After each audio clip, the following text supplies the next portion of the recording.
그, 한국노동연구원이 정부의 주요 노동정책에 대한 국민의 지지도에 대한 조사를 했습니다. 이 PT에 보시는 바와 같이 최저임금 2020년까지 1만 원 인상이 13개 노동정책 중에 가장 지지도가 낮게 조사가 됐는데요. 그래서 이와 관련해서 이병태 참고인님께 몇 가지 질의를 좀 드리겠습니다. 지금 현재 카이스트 경영대학 교수이시면서 지금 카이스트 청년 창업 투자지주 대표이시기도 하시죠? 네, 맞습니다. 네, 최저임금과 관련해서 청년 창업가들과 그 근로자들에게 미치는 영향에 대해서도 많은 현장의 체감도를 느끼신다고 알고 있습니다. 이 사상 최대의 인상폭, 이 최저임금 선정 인상에 대해서 어떻게 생각을 하십니까? 예, 저는 그 두 가지 면에서 우리 경제 현실을 하고 동떨어진 과격한 인상이다 이런 문제 제기를 해왔습니다. 하나는 우리나라 고용 구조가 우리 국민들 기대하고는 달리 OECD 국가 중에서 그리스나 멕시코 수준의 영세업자, 자영업자가 많이 편중되어 있는 고용 구조를 가지고 있는데 기대치는 이제 OECD 선진국과 같은 걸 갖고 있다.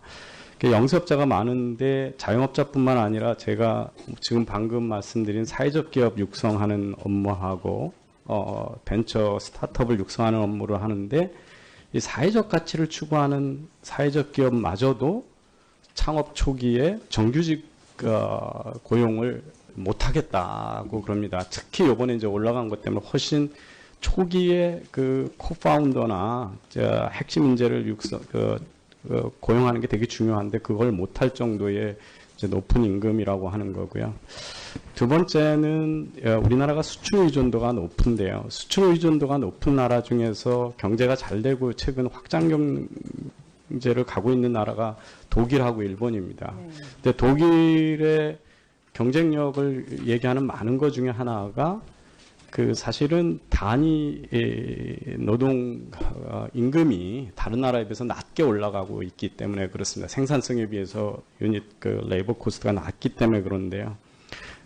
일본도 마찬가지입니다. 지난번 20년 동안에 낮아진 임금 때문에 그 수출 경쟁력이 생긴 건데요.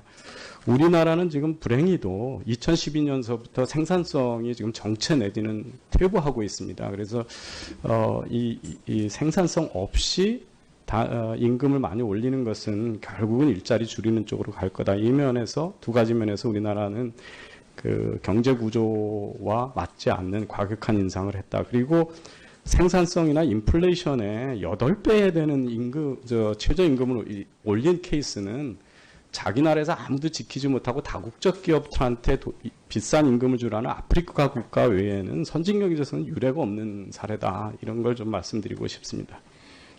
아까 존경하는 김삼하 의원님께서 영국 이코노미스트지에서 얘기했던 사례를 말씀을 좀 해주셨는데요. 그 가운데 내용을 보면 시애틀의 사례가 조금 언급이 됐었는데 좀 자세한 내용은 없었습니다. 시애틀 같은 경우는 최저임금을 올리는 과정에서 일정 정도 유예기간이랄지 여러 차등을 좀 뒀는데요. 그에 대해서 조금 설명을 좀 해주시죠. 예, 또 하나 이제 우리 그 과격성에 대해서 얘기하면 적용 4, 5개월 전에 이렇게 많은 준비 기간도 영세업자들이 할 수 없게끔 임금을 올려놓은 거에 대비되는 케이스가 시애틀입니다. 시애틀은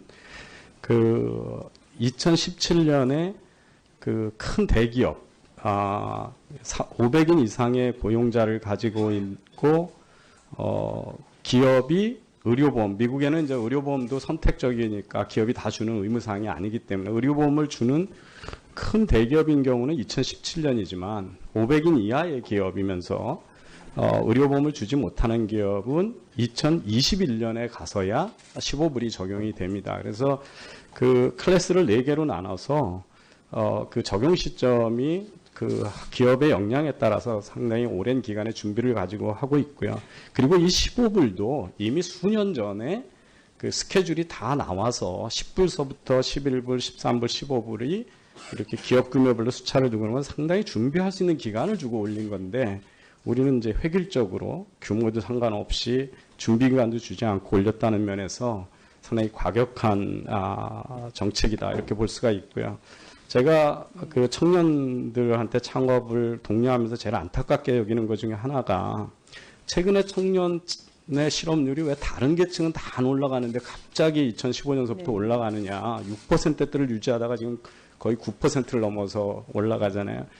저는 아무리 경제 경영학을 가지고 생각해 봐도 2015년에 작년에 정년을 한꺼번에 55세, 58세에서 60세로 올려준 이 준비기간 없는 선심성 노동 정책이 청년의 고용 절벽으로 나타나는 현상이 지금이다. 이런 걸 봐서 아무리 좋은 뜻이 있어도 경제계가 준비할 수 있는 기간에 점진적인 게 하는 것이 결국 청년들한테도 좋고 기업들한테도 좋은 거다. 이런 점을 좀 강조하고 싶습니다. 이병태 참고인님께서는 최근에 SNS로 굉장히 활발한 활동을 하시는데 그중에서 최저임금에 대해 영세업자의 소득을 빼앗아서 부유층 자녀의 아르바이트 수입을 늘려주는 제도다라고 하면서 일침을 놓으시면서 화제가 됐었습니다.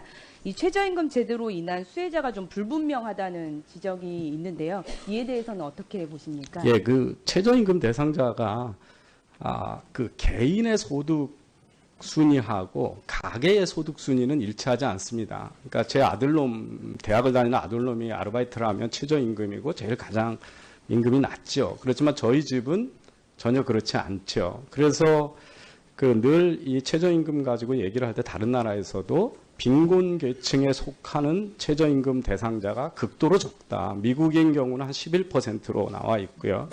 KBI 연구에 가면 우리나라에서 지금 인상 전에 해당되는 최저임금 대상자 중에 30%만이 빈곤계층에 속하고요.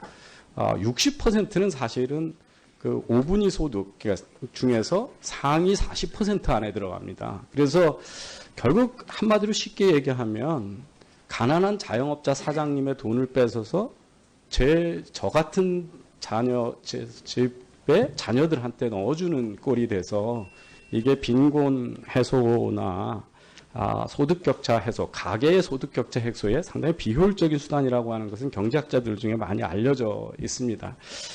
OECD나 ILO 같은 데서 노동정책을 쓸 때 better and more, 더 많은 사람한테 더 좋은 조건의 노동력을 써야 되는데 better for less, 소수한테만 더 좋은 거. 그러니까 최저임금을 온상해주면 받는 사람은 더 좋죠. 그렇지만 그거로부터 제외되는 사람이 훨씬 더 악화되는 정책인데 많은 것 중에 빈곤 퇴치 내지는 소득격차 해소 중에 최저임금은 그렇게 효율적인 수단이 아니라는 점에서 쉽게 얘기하면 타워팰리스 사시는 주부가 너무 심심해서 주말에 가서 봉사성 노동을 하면 거기도 최저임금이 적용이 됩니다. 그리고 노인들이 아주 작게 다 가난하고 풍요롭고 충분한 중산층 이상이지만 운동 삼아 조금 노동을 해도 파트타임 잡에 가도 최저임금의 대상이 되기 때문에 그런 불일치를 제가 말씀드린 겁니다. 네, 그럼 마지막으로 임금 인상 일부를 좀 보존하게 해주겠다라고 하는 정부 대책이 있습니다. 이에 대해서 정부는 이것을 할 일을 다 했다라고 하는 얘기도 있는데요. 이에 대해서 어떻게 보십니까? 앞서 질의에서 대답도 나오셨고, 1년 한다고 그러는데, 사실은, 어떤 기업에다가 보조금을 주던 거를 1년 후에, 특히 영세 기업에 주던 거를 그 다음에 다시 뺏는다. 이거는 거의 불가능한 약속이고요. 그런데 이제 이렇게 어떤 조건을 줄지는 아직 구체화가 안 나와 있습니다. 그런데 대부분은 영세업자한테다가만 준다. 이렇게 하는 순간, 기업들은 페이퍼 컴퍼니로 커질 것도 쪼개서 피터팬 증후군이라고 그러죠. 작게 됩니다. 그리고 최저임금을 줄 때만 보조금을 받을 수 있다 그러면 이건 그다음부터는 최저임금이 아니라 영세업자의 최고임금이 됩니다. 그래서 생산성 향상을 구하고 R&D를 통해서 임금을 인상할 요인이 아니라 보조금을 받기 위해서 보조금을 받으면 노동자의 인건비의 몇 퍼센트를 정부한테 전가하는데 왜 내가 그걸 회피하겠습니까? 그래서 이게 최저임금이 아니라 바로 최고임금이 된다. 이런 면에서 상당히 위험한 정책이고 전 세계 어디에도 없는 정책이다. 이런 걸 좀 말씀드릴 수 있겠습니다. 네, 감사합니다. 네, 신보라 의원님 수고하셨습니다. 다음은 국민의당 비례대표이신 이상돈 의원님 질의해 주시기 바랍니다. 아니, 참고인에 대해서 질의하실 분이 있으신가요? 그러면 이병태 참고인께서는 조금 자리를 지켜주시기 바랍니다.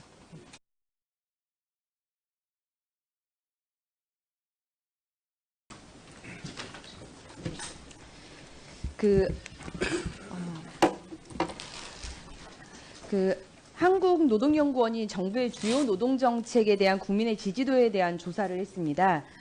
이 PT에 보시는 바와 같이 최저임금 2020년까지 1만 원 인상이 13개 노동정책 중에 가장 지지도가 낮게 조사가 됐는데요. 그래서 이와 관련해서 이병태 참고인님께 몇 가지 질의를 좀 드리겠습니다. 지금 현재 카이스트 경영대학 교수이시면서 지금 있는 고용 구조를 가지고 있는데 기대치는 이제 OECD 선진국과 같은 걸 갖고 있다. 영세업자가 많은데 자영업자뿐만 아니라 제가 지금 방금 말씀드린 사회적 기업 육성하는 업무하고 벤처 스타트업을 육성하는 업무를 하는데 이 사회적 가치를 추구하는 사회적 기업마저도 창업 초기에 정규직 고용을 못하겠다고 그럽니다. 특히 이번에 이제 올라간 것 때문에 훨씬 초기에 그 코파운더나 핵심 인재를 고용하는 게 되게 중요한데 그걸 못할 정도의 이제 높은 임금이라고 하는 거고요. 카이스트 청년 창업 투자지주 대표이시기도 하시죠? 네, 맞습니다. 네, 최저임금과 관련해서 청년 창업가들과 그 근로자들에게 미치는 영향에 대해서도 많은 현장의 체감도를 느끼신다고 알고 있습니다. 이 사상 최대의 인상폭, 이 최저임금 선정 인상에 대해서 어떻게 생각을 하십니까? 예, 저는 그 두 가지 면에서 우리 경제 현실을 하고 동떨어진 과격한 인상이다 이런 문제 제기를 해왔습니다. 하나는 우리나라 고용 구조가 우리 국민들 기대하고는 달리 OECD 국가 중에서 그리스나 멕시코 수준의 영세업자, 자영업자가 많이 편중돼요. 두 번째는 우리나라가 수출 의존도가 높은데요. 수출 의존도가 높은 나라 중에서 경제가 잘 되고 최근 확장 경제를 가고 있는 나라가 독일하고 일본입니다. 근데 독일의 경쟁력을 얘기하는 많은 것 중에 하나가 그 사실은 단위 노동 임금이 다른 나라에 비해서 낮게 올라가고 있기 때문에 그렇습니다. 생산성에 비해서 유닛 그 레이버 코스트가 낮기 때문에 그런데요. 일본도 마찬가지입니다. 지난번 20년 동안에 그 낮아진 임금 때문에 그 수출 경쟁력이 생긴 건데요. 우리나라는 지금 불행히도 2012년서부터 생산성이 지금 정체 내지는 퇴보하고 있습니다. 그래서 이 생산성 없이 임금을 많이 올리는 것은 결국은 일자리 줄이는 쪽으로 갈 거다. 이 면에서 두 가지 면에서 우리나라는 그 경제 구조와 맞지 않는 과격한 인상을 했다. 그리고 생산성이나 인플레이션에 8배 되는 최저임금을 올린 케이스는 자기 나라에서 아무도 지키지 못하고 다국적 기업들한테 비싼 임금을 주라는 아프리카 국가 외에는 선진 경제에서는 유례가 없는 사례다. 이런 걸 좀 말씀드리고 싶습니다. 아까 존경하는